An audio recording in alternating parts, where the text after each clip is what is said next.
Tara dyan, baldi.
Lang, hanapin lang.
Yung mga kasister yung aking huli sa paltok-paltok.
Yan, ito mga ka-sisters,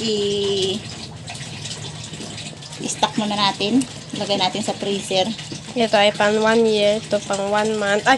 Oh, hindi, bibigyan natin si Jean. Okay. Bigyan natin kay Jean. Ayan naman, bigyan natin kay Milenrek.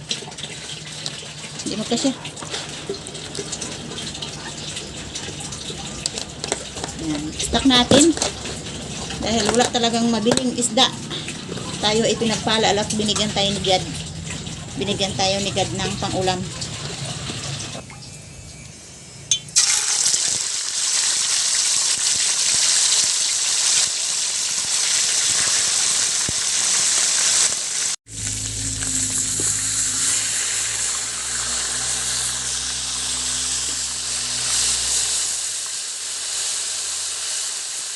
Bagay ko na yung isa.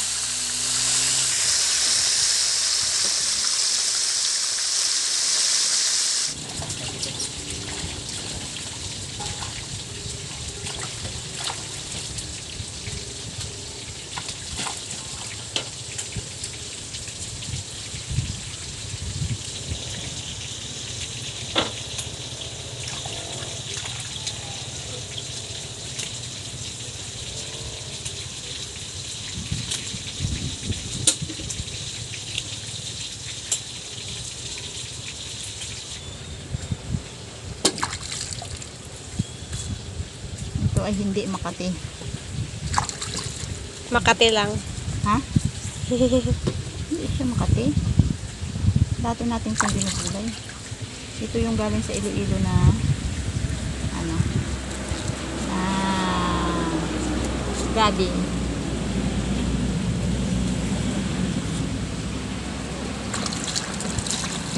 Pag malaki yung dahon, pero mura pa.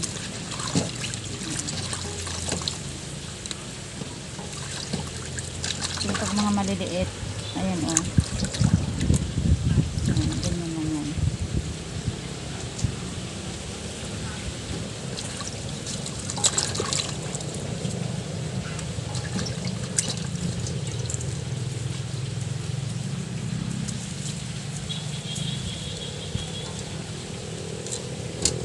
Ayan.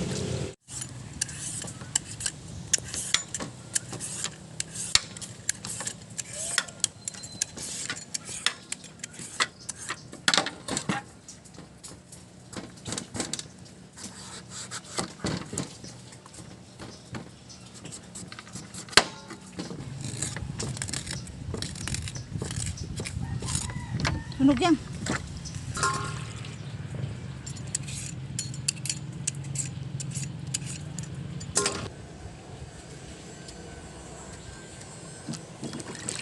Ano yan?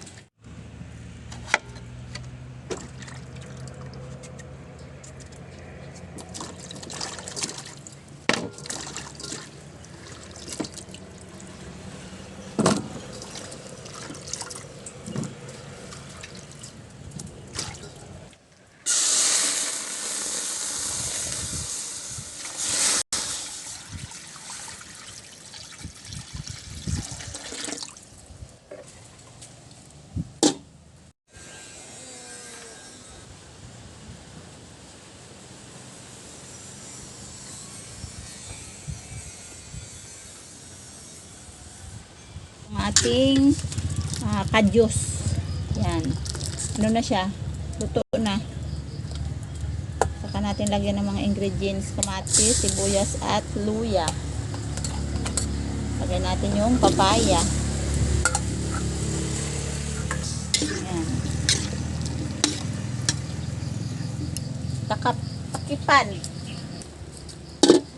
Bali, ang pangpalasa natin dito ay bagoong. Ito yung sabaw ng bagoong.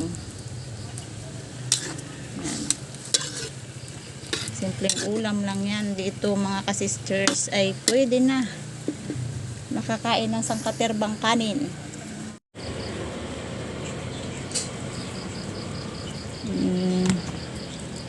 Ito mga kasisters yung talakitok na payat.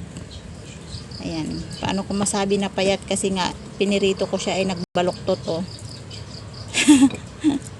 Hindi siya mataba. Ay, maganda lang talaga ito panglagay sa gulay-gulay.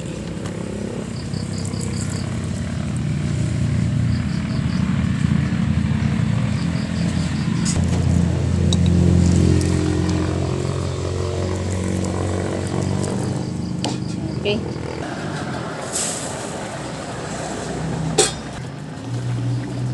Yan, ilagay natin yung piniritong isda. Yan, gabi. Yan, pakukuluan natin ng mabuti yung gabi hanggang sa maluto. Konti lang sabaw para malasa. Yan. Pag naluto na yung gabi, saka natin timplahan ng asin at saka pangpalasa.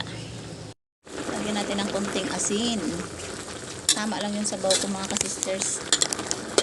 Kasi napakalasa yan. Dinamihan natin ng sabaw, wala ng lasa yan. Ng konting bitchin. Yan, bira lang kami magamit ng bitchin, depende sa lulutuin. So, tapos na yan at kakain na si Aya dahil pupunta na ng school. School. School. School bukol. Yon, masarap na yan. Okay na. Ayan, dahil si Aya ay papasok, mauunang kakain si Aya.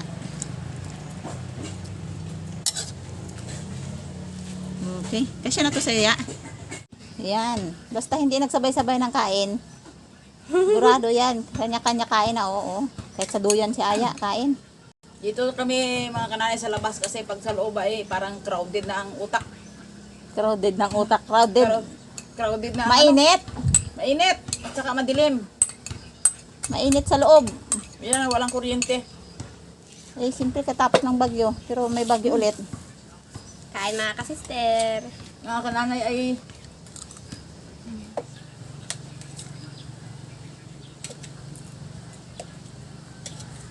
Ayan, bali si Aya lang muna ang kakain mga kasisters. Kami ay maya-maya pa dahil hindi kami sabay-sabay. Kanya-kanya na lang kami kain. Dahil may kanya-kanya kaming kaabalahan. Wala dito sa bahay si Kamister, maging si Hana naman. At wala sa hulog yung aming mga panlasa. So, kapag gutom lang kami kakain. Ayan. So, ayan ang naluto natin dahil sa talakitok ng nahuli. At ayan ang nilagay natin ng mga gulay. So, bye-bye. See you next video mga kasisters. Papasok yan si Aya kaya nauna siyang kumain.